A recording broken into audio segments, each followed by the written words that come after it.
People live in studio with me. You guys already know how it is. If I'm coming in studio, it's gotta go live, baby. They gotta come see me. I'm like, I don't do the phone thing. They gotta come see me.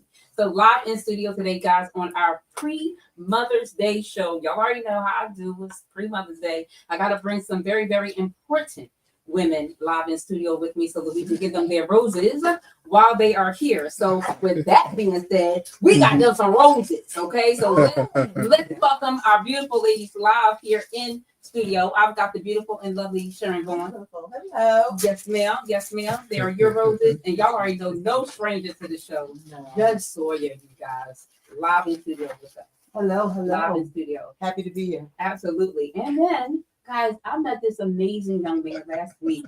Didn't really meet him last week. I actually met him 2 years ago, a year and a half ago. But then I re-met him again last week. Welcome to the show, you guys. The Philadelphia, born and raised author of the Keenan Hudson story, the founder of the Keenan Hudson Re-Entry podcast, realtor Keenan Hudson, right here in studio with us today. It's the award-winning Morning Rush. So, guys, welcome to Heat 100 Radio. Thank you. Miguel Casa is you Casa. I think I said that right.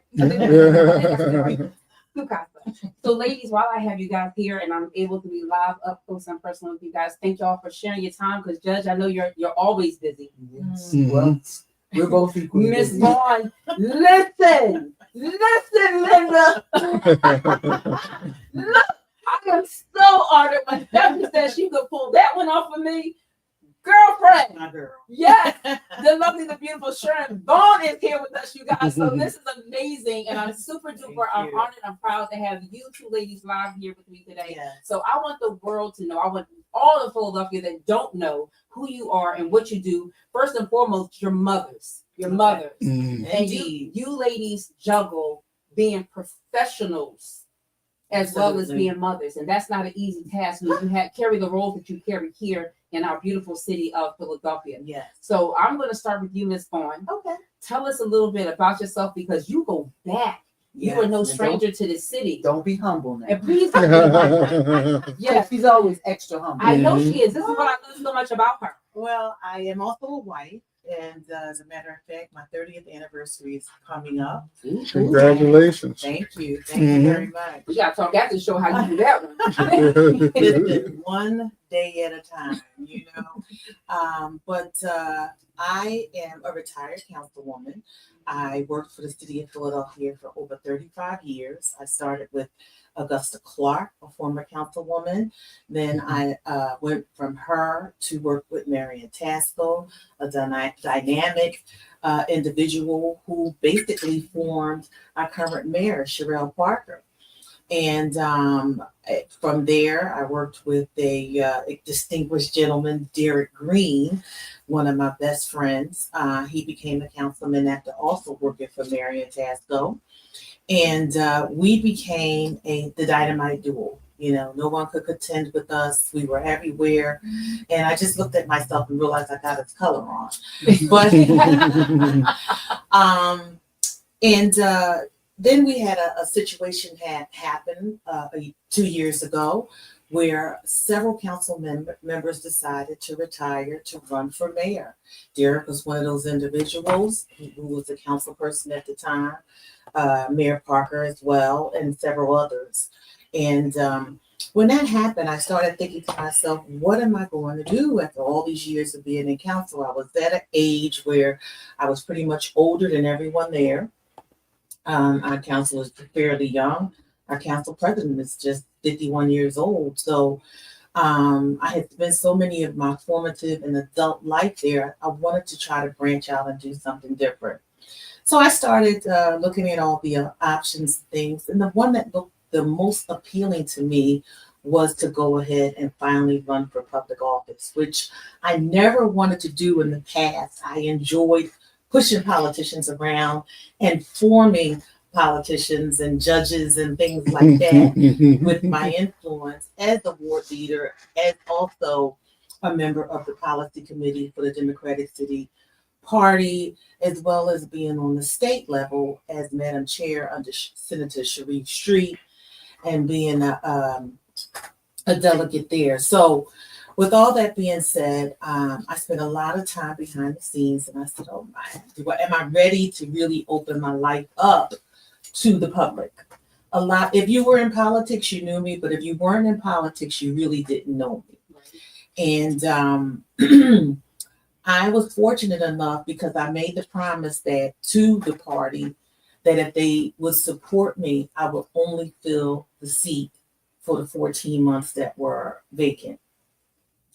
What they didn't know was when I talked to the pension board, because of my age, my time served, and the pension plan that I was in, which would have made me work to 67. My new pension plan as a council person, the L plan, allows people to retire at 55. So I was already 59 and a half. And amazing. Thank you. Council people are allowed to receive 100% of their salaries for the rest of their lives in their pension. Look at your cousin's face. I'm running for office next year. I don't blame you. So, that was lucrative and appetizing to me. So I said, I'm going to do it.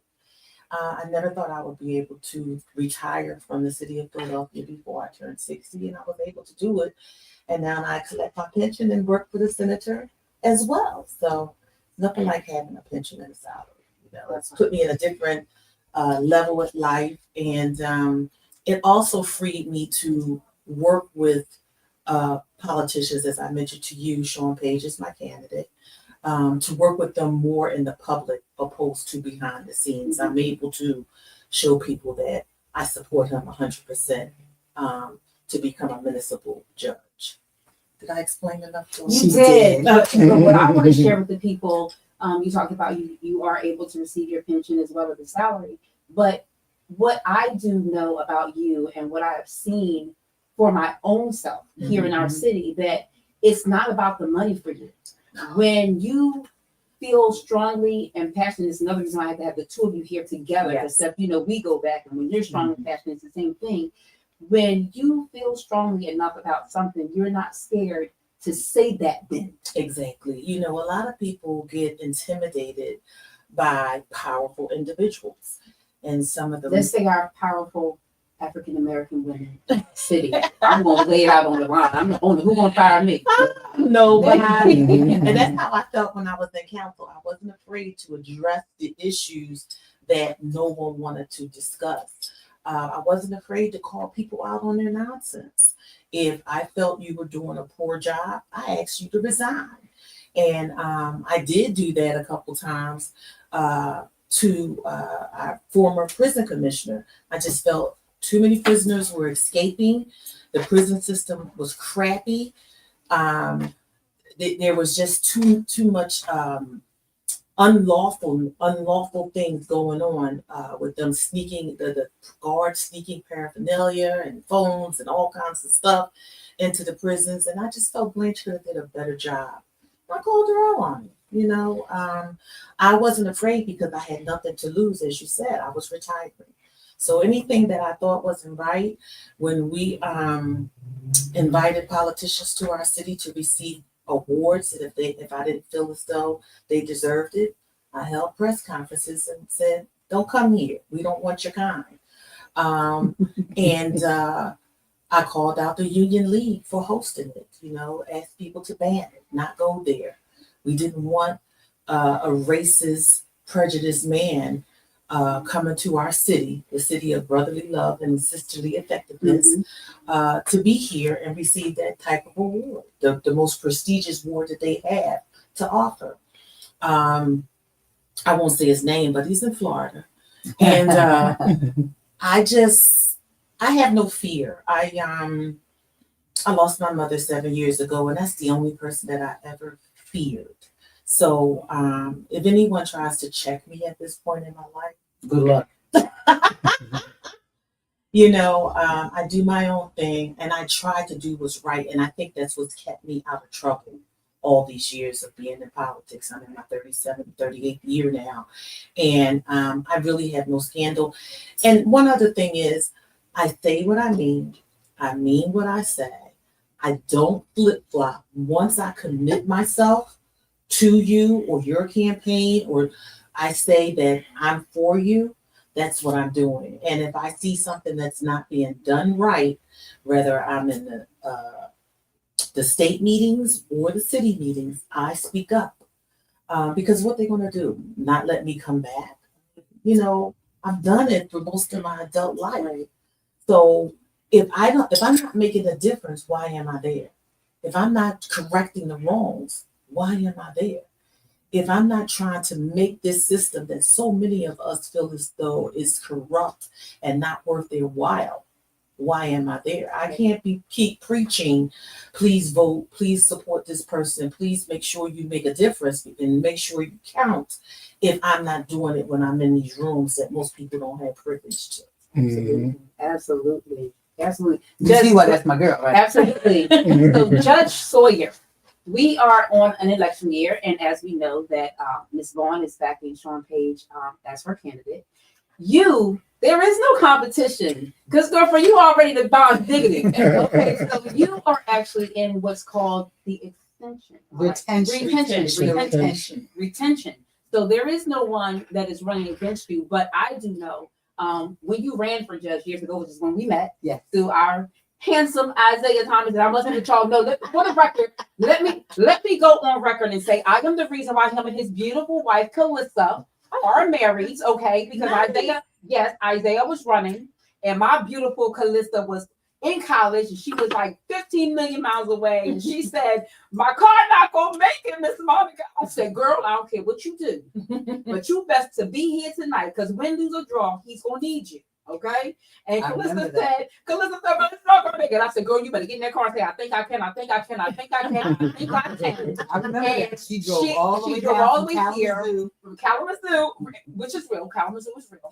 And she got here. Isaiah lost that year. I remember. Isaiah lost that year. Because actually, Calissa wound up working for me. Yes. After that loss, and before she got pregnant with their first, and because that's like my little brother. And it felt so good to be a part of Judge Sawyer getting in there and helping out with her campaign. That's when I got my first little taste of politics.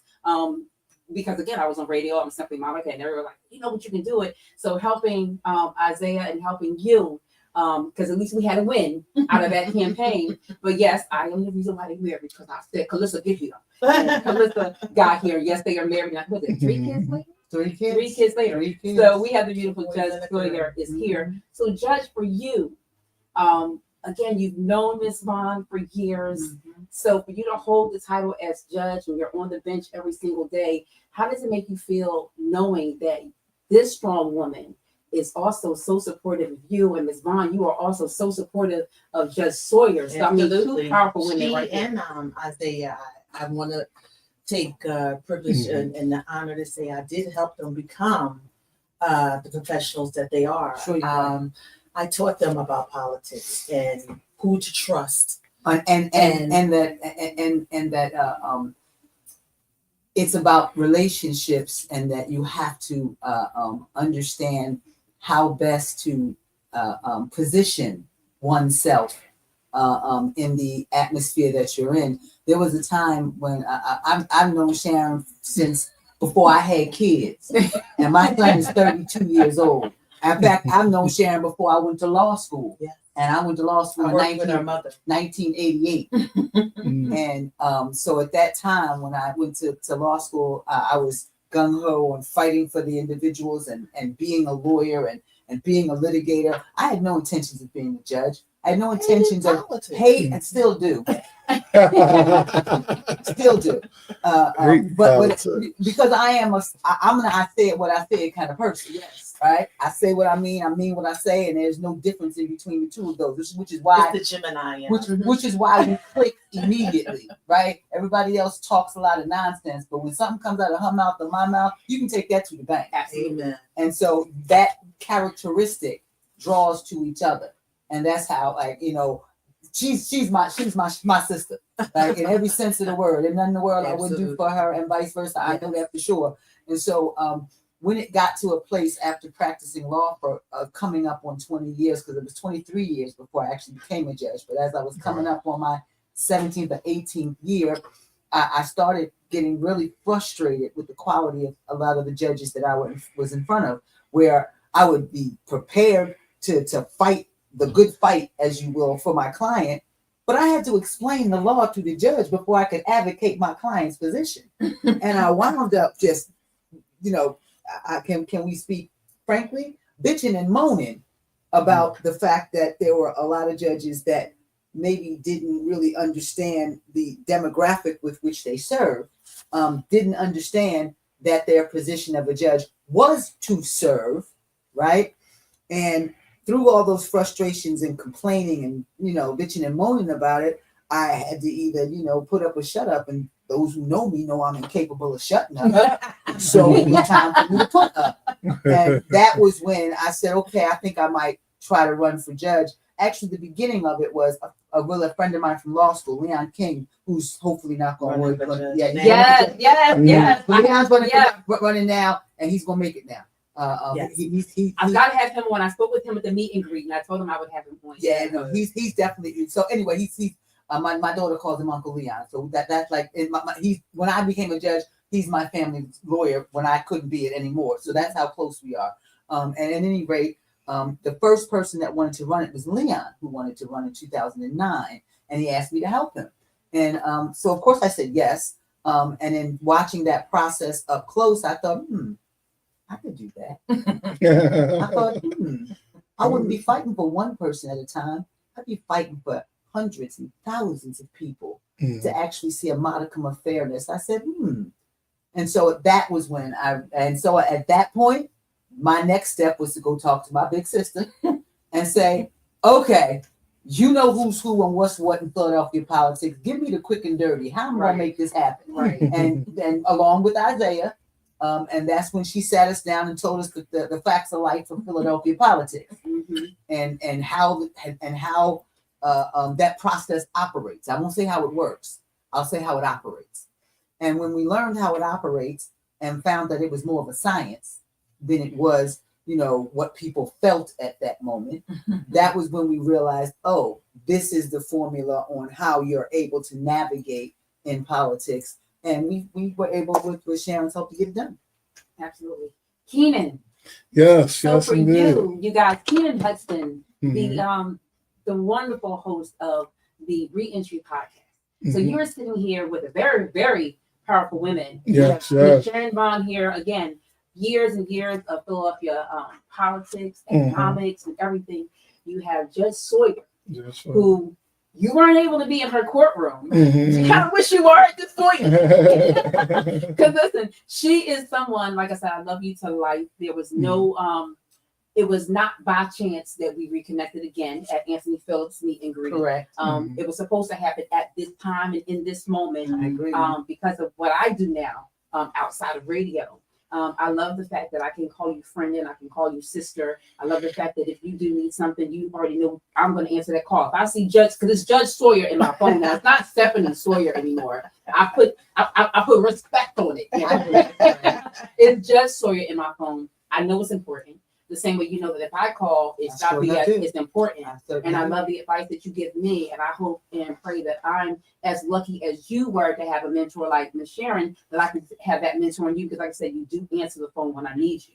So for you, Keenan, to sit here with the beautiful Judge Sawyer, what would you like to say to her? Because you've had you did your time, you came home, and you're doing great things. And you guys weren't privy to the conversations we had off air, but these women are very proud of you. Yeah, so how did that make you feel to hear the positiveness that came from it? Yes, it really made me feel just like joyful in a way inside. Of course, us men, we don't like to so cute, y'all. He's so there. I try to, but it's great because when I think back, even though I went in when I was a juvenile, I felt when I was 15 years old. And shout out to my judge, that was actually Benjamin Lerner. Honorable Benjamin Lerner, and he had mercy because he had all the juveniles at that time, and it would in any event, there's always going to be, like judges out there that want to roof people and give people a lot of time. So then sometimes they get bad reps, you know what I'm saying? And thank God I was, fortunate to have a second chance. And, but staring back to, having Judge Sawyer here, for her to say, she's not, I don't want to say you're newly to the system, but you say you got into office around 2014. And I wanted to ask you, how is it when you do see individuals of Black and brown descent come before your court, before you, and you have to make judgment calls? What runs through your mind when you're making these type of judgment calls? Well, it's a myriad of different things that runs through my mind. That is really what brought me to create this groundbreaking criminal justice program. It's really a crime reduction program. It's a restorative justice program. It's called resource-based sentencing and supervision. What goes through my mind is the exact things that went into my mind in creating that program, right? What goes through my mind is, as a woman of color, the issue of mass incarceration. It's one that kind of insults me on a personal level. And when I look at the fact that we all know the proliferation of mass incarceration happened in the 70s, 80s, and 90s, excuse me, in 2014, I had to ask myself, what exactly was the system doing that maintained these elevated numbers, right? And after, with my legal brain, after 23 years of practice, I looked at it and I said, oh, the system is set up for judges to be the executioner. Yes. Executioner. It is set up for the judges to only see people for punishment purposes. Now, you know we're live, right? Are you able to say that? Yeah. We're live. Am I able to say it? I just did. Oh, yeah, okay. I'm She sure make sure, She because gets to know that's the her. very first time I've heard that. She gets to know the people in front of her, and she diverts them. And I'm witness to it. Sitting in her courtroom and watching her make young men that come before her go back to school, get clean off of chemicals, find a job. Wow. Care about if they are going to their counselor. You know, I have gotten a call from the bench. Wow. Monica, is so-and-so there? Did they get there yet? Or Monica, he called, he said he's running late, but he's coming. She's a judge. She was fair. She don't just hang them up. Oh, no, she does send them not back. just give them a sentence Wow. and say, that's it. There's, you know why she gave you that. Wow. And it's to me, it's more than her giving them a second chance. She's giving them and handing them their life back. So if you are fortunate enough to be seen in her courtroom, if you know before you go to her courtroom that you are having Judge Sawyer, you better come with your pants up, come with respect, Wow. already have your game plan on what you're going to do, and make sure you're going to follow through. Because she's not just the judge that's going to say, this is what you do. She's going to make sure that you do it, because she gives you the power to get your life back. Wow. My daughter is married to one of her former clients. Wow. And this young man has gone from hopelessness to being a high school graduate, gainfully employed, a husband, and a father that is active in his children's lives. Amazing. Well, again, I attribute a lot of it to, like I said, the thought process that I had in my head was, people, I'm trying to snatch that narrative back as to what it means to be tough on crime, right? So historically, what it means to be tough on crime is to lock people up. But instead, people don't realize mass incarceration is responsible for the off-the-hook traumatized crime that you see. If you take somebody and strip them of everything they have, including their dignity, and then you put them in a box and treat them like an animal, and then after 2, 3, 4, 5, 10, 12, 15 years, you open the gate and you say, go do better. No, they don't. Go do better. Go where? Yeah. Do what? With what? And with whom? Because you've lost everybody while you've been locked up. Right? And do you think that those disenfranchised, traumatized people are going to conveniently sit in the corner and just die and watch us eat steak and lobster? No, they're going to cut your throat and they're going to take that steak and lobster. You think they're going to walk 10 miles from point A to point B? No, they are going to take your car. So mass incarceration is responsible for this off-the-hook, traumatized violence that we are living through right now. And so TSF, the Sentencing Foundation, I'll get to that in a minute, but the Sentencing Foundation that propagates the program of resource-based sentencing and supervision, right? That program, it's snatching back that narrative of what it means to be tough on crime. Because instead of punishment that creates crime, this is punishment that attacks the root cause of crime. Mm. It says to that young man, if I'm sentencing a young man with 2 possessions and intent to deliver and a 10th grade education, I can set my watch to his 3rd. So why are we sitting back and just waiting for that to happen? No, young man, you're going to get a GED. You're going to have vocational training. Pull your pants up. Put a mint in your mouth. Wow. What? That is attacking the root cause of crime. What people don't really understand is that if you see this beautiful American pie that's sitting in the corner and you got your nose pressed up against the glass and you are shut out from having a crumb of that pie, you want to blow that pie up. But if instead you get a sliver of that pie to eat of your own, you will protect the crap out of that entire pie. Once they actually know what it feels like in the pit of their stomach to actually be proud of themselves, they don't want to go back. No. That is how you attack the root cause of crime. And that is what as long as God put breath in my body, I'm going to keep moving until we have this program of resource-based sentencing and supervision in every criminal court, state or federal. Wow, we appreciate that. That was That's powerful. powerful. That was powerful. So Yeah. Ms. Vaughn, Yes. I know that you have had your hand in a lot of the new policies that are in place here in our city of Philadelphia. A lot of the new, I guess, laws maybe that go to Harrisburg, because again, you're very influential. You are known by every single politician that matters. And what people also don't know is that our state reps and our council people all have a section of the law in Harrisburg that is their platform. So I don't think a lot of people know that. Yeah.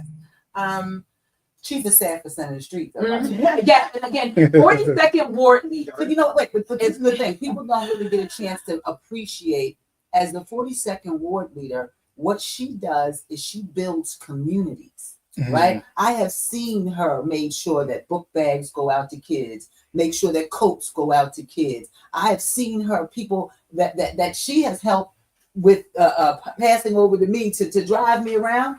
They had a fire in their house. She made sure that they were put up in a hotel and that the insurance people made sure that their house was taken care of. When there are problems to be solved on a neighborhood basis, as a 42nd ward leader, she does that every day. But when there are problems, big problems from the city and level, that's when we were talking about at City Hall. Now we're at the state level. And listen, don't get it twisted. Being on the Ways and Means Committee for the state means when dollars are moved on the state, she's at that table. Oh, I know. Jason Dawkins, she don't play with him.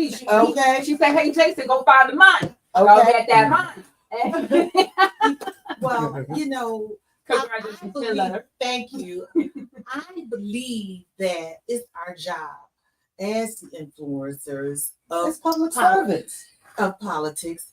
We have to make a difference. We cannot sit in those offices and not make changes that makes life better for our common constituents. The ones that pay us. I fought for a recreation center, Ziegler, in my community that had not had a paintbrush put to a wall in over 25 years.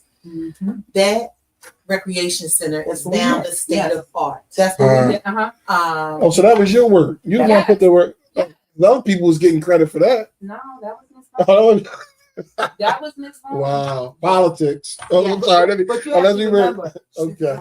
her modus operandum is to work behind the scenes because she's okay with people not knowing who it is. As long as Oh, the job behind the scenes. gets done. Done. Just As get long it as done. the That's job powerful. is done. Just get it done. So it's not about photo ops It's for not you. about It's, accolades for me. wow. It's about how can I get it done and make it better.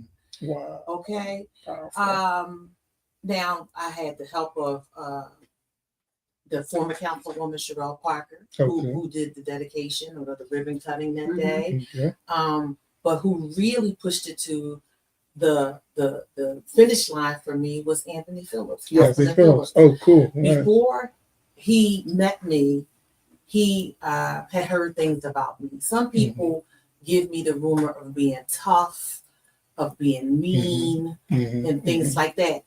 But it's not that. It's just that I don't let you BS me. Right. Gotcha. And if I know you're a BSer, I'm going to come at you with the knowledge in hand that I know you're going to try to fool me or play games. Well, think Wow. you're gonna try to fool And me. I'm not gonna have it. Right. Not gonna Definitely want to say So you're not having it. I'm not having it. So he pushed it across the finish line, but it took 10 years. 10 years? 10 years And he's only been of our begging to get it done.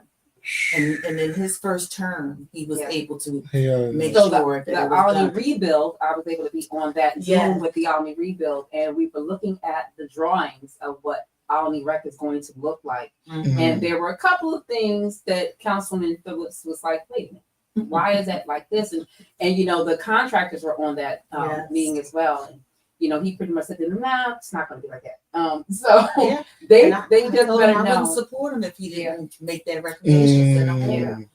there. 25 years without a paintbrush. Now, Mm. State Representative Jason Dawkins and I'm a Eastern Star and he's a Mason. Mhm. We had our brothers and sisters come out and try to paint it and hang new nets a couple years prior to that, out of pocket. Grateful. But that recreation center really needs some help.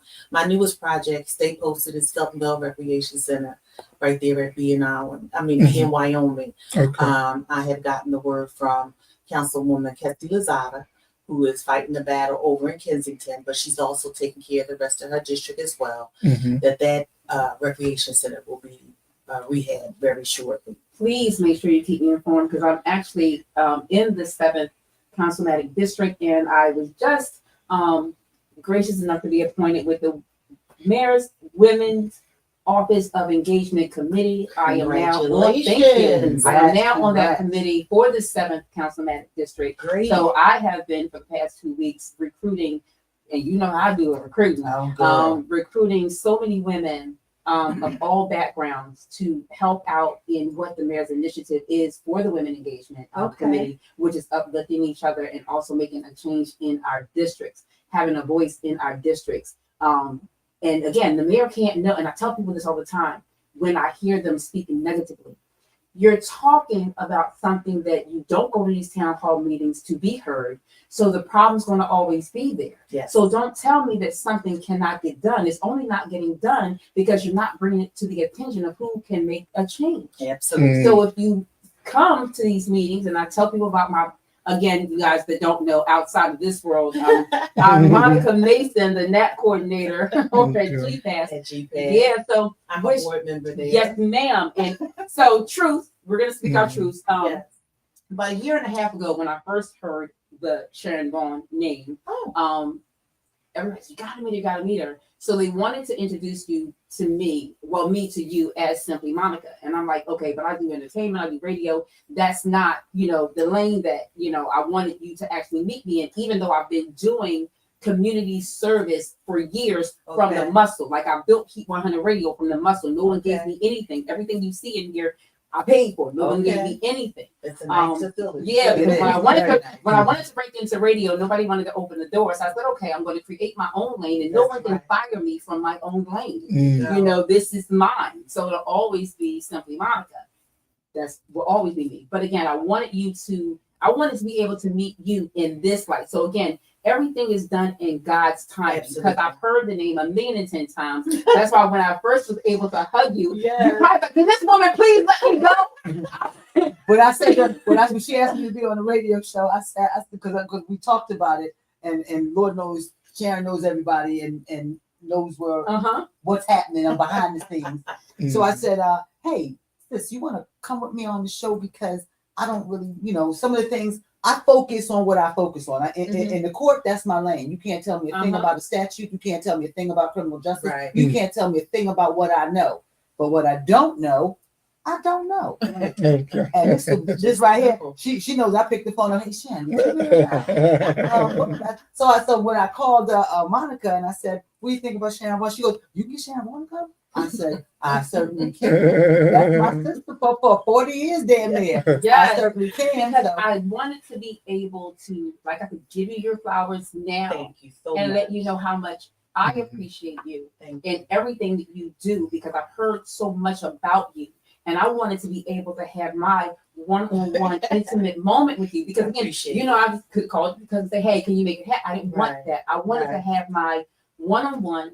I wanted you to see me several times in this role Right. so you could get to know Monica Mason, not Yes. simply Monica. Because, you know what I'm saying? Well, Simply Monica's the crazy person and we No. don't have to know. But I wanted you I to fell see in love with you that night at the meeting at Mhm.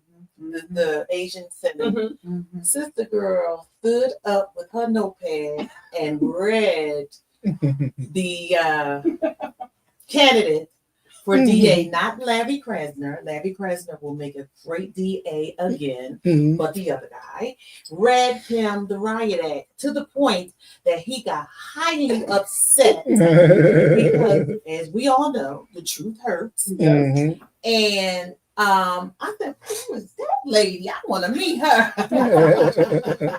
Because I did literally call you and Yes. say, I heard you were there. What you see? So we And that's talked all about I you for a talked minute. about. We talked about you for a minute. And that's when I said, hey, you want to come on the radio show? She said, I sure will. Sure do. And thank you for that, because And then you see that that gave candidate backed out that gave upcoming. yes, that gave him that gave us an opportunity to see the real him, because right now on the campaign trail we're meeting his representative. And we don't have to go through that with Larry. We've seen what Larry has done. We've seen him cut crime. We've seen him catch prison offenders and escapees. We've seen him fight the war on drugs. We've seen him endure a pandemic and deal with controversy as a result of that, the first in my lifetime, and still come out on top. So I feel like he is going to be our DA again, and he is doing a great job.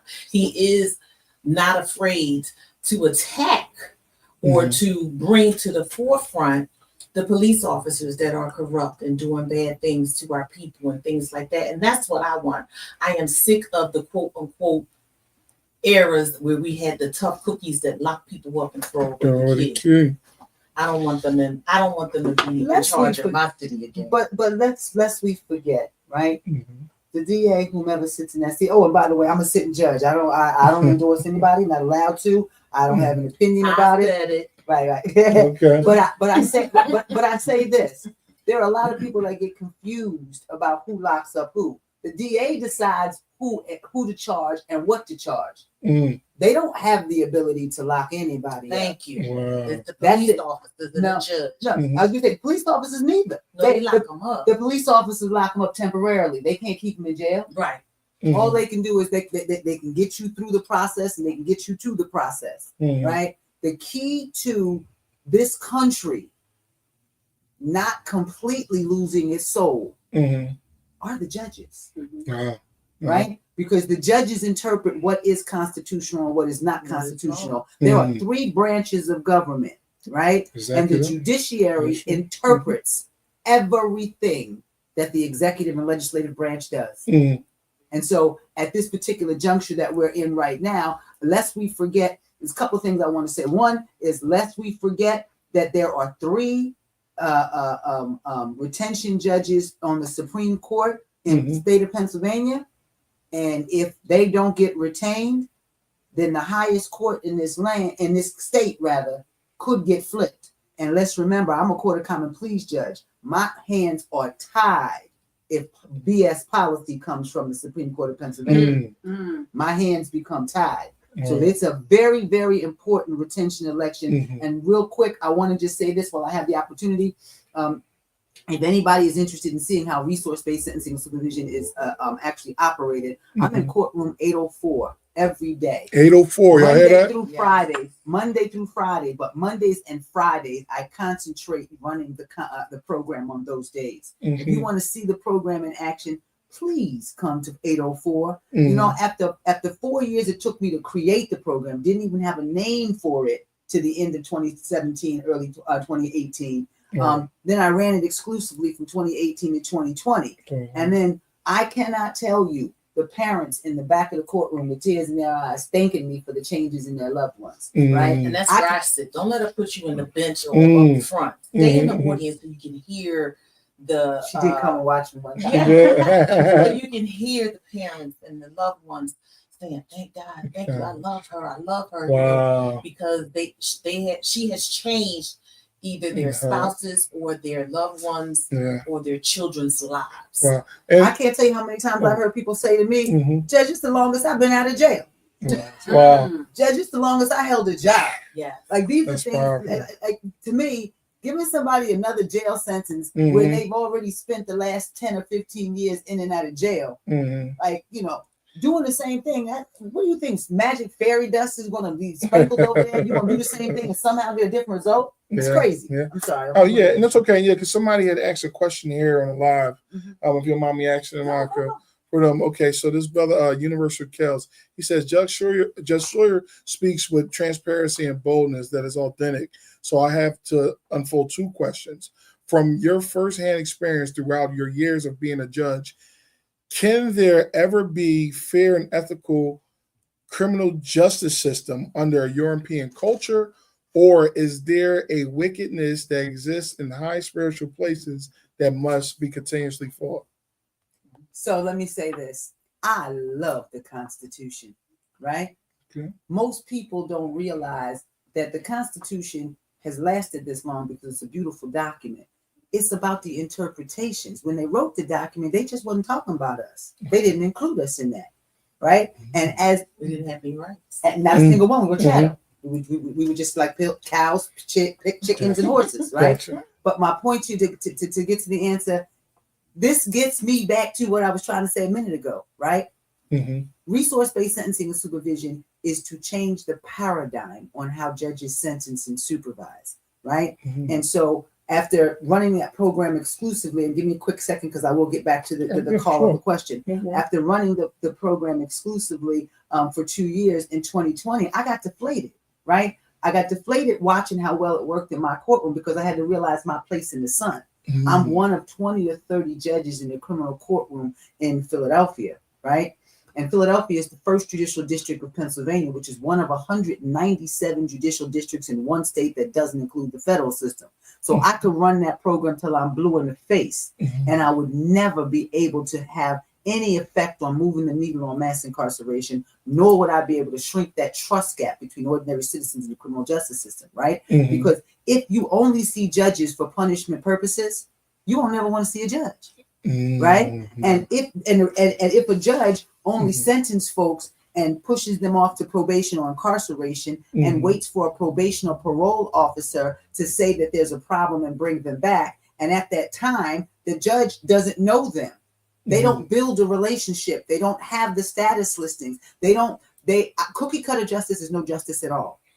The secret sauce to resource-based sentencing and supervision is the individuality with which each person gets dealt with, and that person then can walk out feeling like there's justice. And so in 2020, when I got deflated in that fashion, I said I needed a nonprofit organization that would propagate this program and be that mechanism by which it could go to any criminal courtroom, state and federal. And it took me 2 years, and I did it. And as a sitting judge, I am the founder of a nonprofit organization called the Sentencing Foundation. Go to the sentencingfoundation.org if you're interested in learning about it. We got our 501c paperwork. We got that in February of 2023. At that time, there was only a couple of judges in Philadelphia, myself, Judge Roman. I always give Judge Roman a shout out because she's my day one. Judge Roman, Brandeis Roman, Judge Washington, Judge Yu for a little while, but they moved to the civil. Were the only judges that were running the program. After the Sentencing Foundation was created, I went to the Texas Judicial Summit on mental health because it's a trauma-informed program. We have trauma counselors and all the things that people need to actually rebuild their lives. We went to the Department of Justice, DOJ. We presented last year. Just all over different places. And today there are 30 judges in 20 jurisdictions that run my program in the next 12 to 24 months. Great.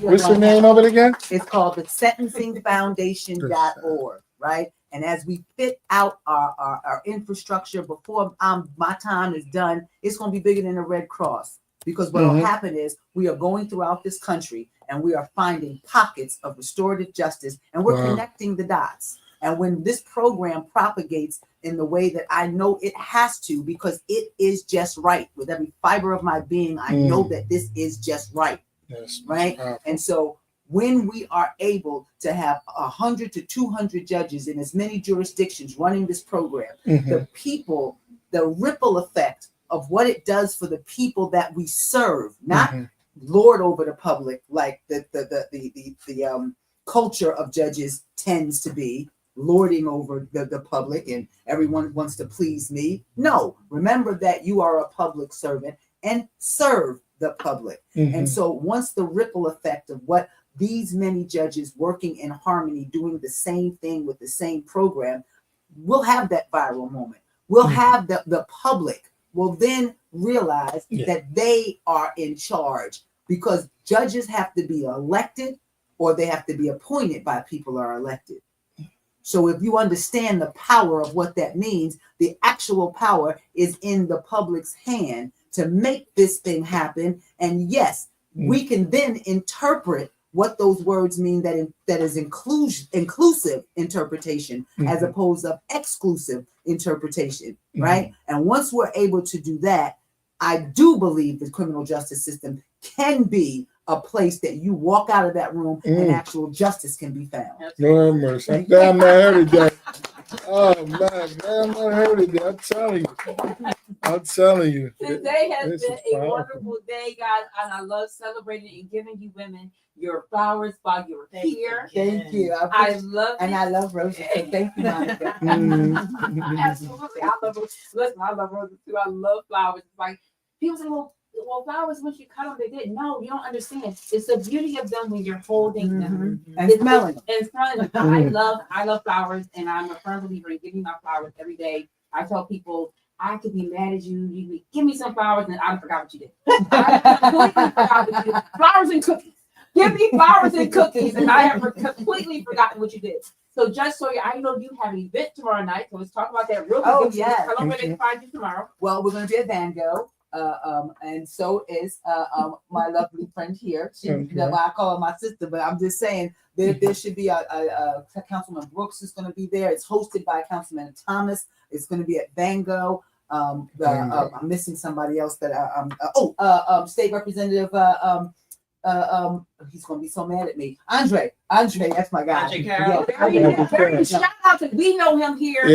Carroll. We know him as Biggie. He used to be on 100 Radio back in 2015. I just interviewed him too. Yeah, I know. I love him so much. I met Andre Carroll. Andre Carroll was one of, just like Isaiah is like my little brother. Andre Carroll is like Isaiah's little brother. And I think they actually met, because remember Isaiah had his sports show on 100 Radio. Yes. Again, so proud of Isaiah and everything that he's doing. So proud of Andre Carroll, because I know so we're all gonna be at Van Gogh. Yeah, so you guys are gonna be at Van Gogh. And Miss Vaughn, Yes, look. what we got going on with you, girlfriend? I am basically just trying to get past May 20th. Yeah. You know. Get Sean Page across the line. Yes. And all the other judges. I don't want to be prejudiced. He happens to be my guy, but I would love to see our entire Democratic ticket get elected. Leon King's my guy. Yes. But of course, I can't endorse. I just mentioned him as my friend. That's it. The entire ticket would be great. This is the first time I think I belong to a group of ward leaders called the Northwest Progressives. And this is the first time our ticket matches the Democratic Party. Oh, wow. This is the first time. Yes. So we're really excited about that because, you know, our whole basis is that we support people that we think will be good leaders. And sometimes our ticket doesn't match the party, but this is one of those times where we have the same identical people on both tickets on a flyer that I'm supporting, and as well as the Democratic Party. Now, also before we go, Ms. Vaughn, you also are in Philadelphia history as the first African American woman to hold as many seats as you hold. Yeah, I think so. I don't know anyone that has been as busy in my lifetime. But I'm able to juggle it all because I have great people like yourself and the judge surrounding me and always supporting me. It's not so much important what people say when you're in the room. It's when you're not there. Yes. That's really important. And then those people that hear it and try to correct those that may be incorrect in stating things about your personality or who you are. I don't want anyone to take for granted or mistaken for 1 minute that I'm not about my business, that I'm not about making Philadelphia the best place to live in the city of Philadelphia. I found Cheryl Parker. I went to her oration sure and did. heard her While she give was in her high school. speech When she was in high school. Oh, Sure wow. did. I went back Sure to City did. Hall and asked Marion Tasco and Sure did. Gussie Clark. Sure You all did. talk about pulling up our own. I want to see this girl fulfill her dreams. And I Yes, she found did. her a full scholarship to Lincoln through Philadelphia Futures. And every month I would march down South Broad Street, collect her stipend check, and FedEx it to her. Yes, she at did. Lincoln You University. serious? Yes, she Listen, did. This is Absolutely history. to go to- Absolutely I did. I was privy to go to the town hall meeting out Southwest, Mhm. and I'm trying to tell you, she could be anyone that she wants to be. Yes. The way our mayor speaks is she meets got it us down. right. She got it down, and she meets us where she is. And the crazy part is there are still some Philadelphians, and everyone has a right to their own opinion. And she can do what she can do while she's in term, which means the next term we have to re-elect her so she can finish doing what it is that she's Absolutely. doing. And in her words, she said, "All I did was misspell Eagles." That's all she did. Wow. But in excitement, That's all. we it can was. misspell our own name. She's very articulate. She's Very. extremely smart. She's been a school teacher. She's been a politician. Words is our thing. So it was just the excitement of the moment and the crowd and all that kind of stuff. Look, we're human. We're human. We're And by the way, human. my daughter said to tell you that green is you and you doing Thank you, that. Yeah. So again, Keenan, any last words that you have for these people? No, everything is good. If y'all want to shout out anybody, people are looking at y'all right now from all different platforms. So if you go ahead and tell them, why do they want you to stay as judge and why we want you to continue to be a ward leader? Oh, well. Not just a word. I'm sorry. I made my apologies. Which means she's serving All the yeah. She's So retired from that position. She's now okay. the chief of staff for Senator. Yeah. She Okay. went from Oh. tearing everything up in the states and building up in the state to in the city to now Okay. building it up in the state. Yes, I am Mhm. ecstatic to be working with Sharif. I've known him for 35 years because Okay. his father's office was across the hall from Augusta Clark's. I knew the militant John Street that jumped over poles and fought. That's one of the things that made me excited about politics. Mhm. So I'm a politician through and through, and if you need anything from us or from me, you cannot get it unless you approach us, talk to us, come to where we are, and we welcome new ideas. We welcome people getting involved because, like I said, we're getting old. We're getting older. And we need young, enthusiastic people like Andre Carroll, like Isaiah Thomas, to get involved and, continue to make a difference for our grandchildren and their children that they're growing up. Yes. Another one. Yes. Abu Edwards, who was a member of the 42nd Ward Mhm. for a long time. That whippersnapper there. I had to settle him down. He's a He commission. wanted to I'm on his he commission wanted with to him now. I was He like, wanted to run for ward leader against me. I was like, you just got me, boy. You gotta learn some stuff. But dynamic mind, he's been in business for himself, and I'm excited to see that he was able to make it onto the mayor's team. He is a force to be reckoned with. Yeah. For him to be up and coming, shout out to Abu because he's part of the Mayor's Commission for Black Male Engagements as well. And I'm actually one of the commissioners with him. And I know he has his hand side. He's young. He's still growing and learning. But to see him, it's from the progress over the years, it was like, wow, okay, you're still living your dream. Not as cocky. Yeah, he's not. Okay, I don't know. Sometimes I don't know. Because it's actually getting a little bit older. With Mature. There you go. But speaking of our young people, I got two of them in here with me right now. Okay, yeah. They stand. Who the people in the back? That's what I'm saying. Yeah. Oh, yeah. Mark, They got who just got his RN certification. Okay, congratulations. Here we go. And this is his dynamic girlfriend, Jenny. He's the last. And let me tell you something about Jenny. Jenny is one of my best interns. And so we have a robust intern program. Mhm. And the one thing about the Sentencing Foundation is that we have a robust intern program. And as we fit out the Sentencing Foundation, I made a promise to each and every one of them. We're not hiring anybody to come in through being an intern, right? Mm. You have to first put it in on the front end. I'm a firm believer that there's a pie in the middle of the table. Anybody bought an ingredient deserves a slice. Mhm. And so this is why I mentor and love on all of my interns, and they give me that same love back. And so we have a summer program that's getting ready to burst. And on my last words, I'm going to say this: there is a retention election, Okay. November 4th. November 4th. Not only do we need to make sure that the highest judges in this state can continue to maintain the policies that allow me to do what I do, but this is my ability to say, hey, over the last 10 years, this is what I've done as a public servant. Public, what do you think about it? Wow. And so one of my goals is to be the highest vote getting retention judge out there. I'm going to be honest with you, because there's power in that.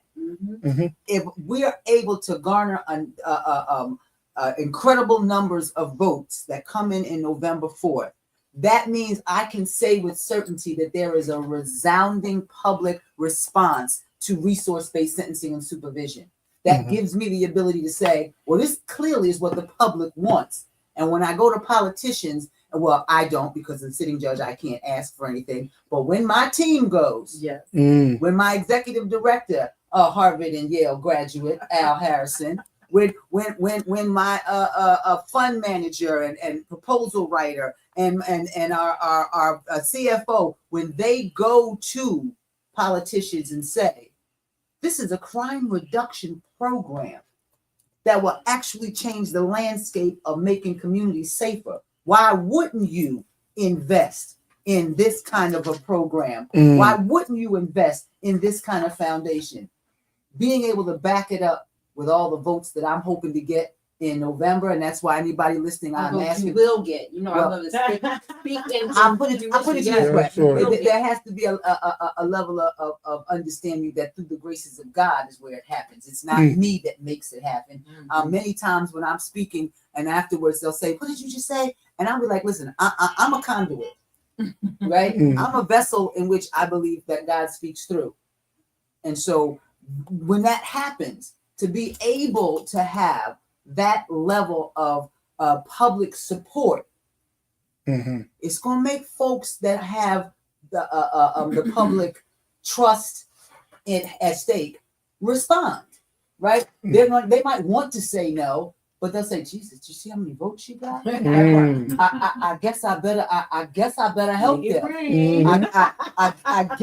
I guess we better get on board to stop locking people up. Instead, give them the tools to take care of themselves, right? I hate people say, pull yourself up by the bootstraps, and you know full well I ain't got no boots. Resource-based sentencing and supervision is in the business of giving out boots and making people pull them up. Now, you know, they always say, get a drummer some. But I'm going to get my drummer some. So, Lee, you've been sitting over there. You can come on the camera. You can come over. Time to come over to the camera so you can see. My best cousin in the world. I think we like, I see her every day. So, Lee, what would you like to say to these three amazing people that we've had here today? You mind stepping on the camera for us? Again, in between, though. Yeah, you go.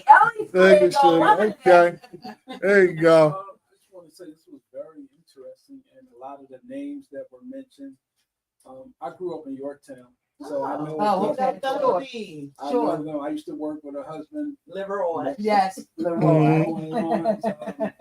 Yeah. And Isaiah, all of my kids worked with him. Actually, you know my daughter, Darian Johnson. Oh my gosh, I love Darian. I knew I was going to say the nose. I love Darian. She's wonderful. Yes. Very smart young lady. She goes by the community curator. So she's doing things, and it's like this was very interesting. And like I said, a lot of the names and things of people that I've heard, I've been down those roads. I mean, I'm in entertainment, so this is inspiring to me too, because I'm opening a new studio and a podcast studio. So just to kind of rub shoulders and get to meet different people. Yeah, so important. It's very important. Life is about relationships. Because my son is facing some very, very tough times. So I definitely need to speak with you. Okay. Right. Definitely need to speak with you. He was in Judge Bradley Moss's court.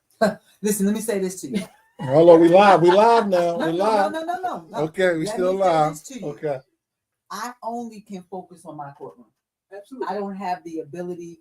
Listen, if everyone hears what I'm doing and you want me to keep doing it, you know, I never forget when I first became a judge. It was Judge Ninefeld. She said to me, never be so paranoid to think that everything you say is going to be in the front papers, but to be safe, you better act like it will. Mm.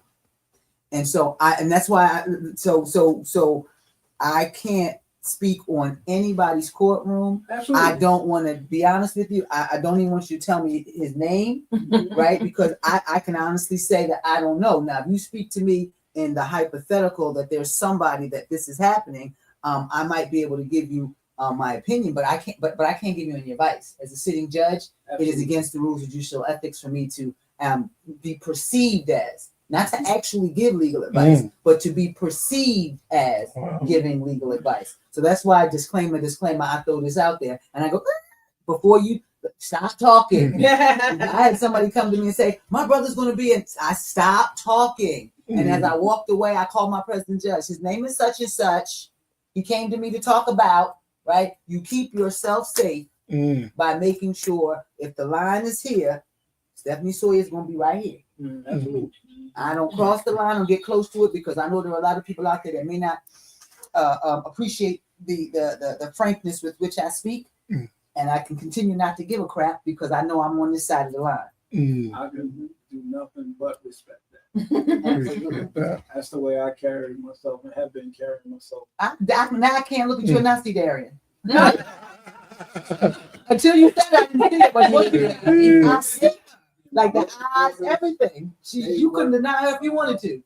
They worked for Andre, so they helped him, and she did a lot of his flyers, and that's because of Aisha. Yeah. So, Ish is Isaiah's sister. I love me some Ish Peace. That's my sister too. Right. When I saw that she was working with Andre, I said, "Oh, that's amazing," because you know she has been right chief there. Staff. Yeah, she's his chief of staff.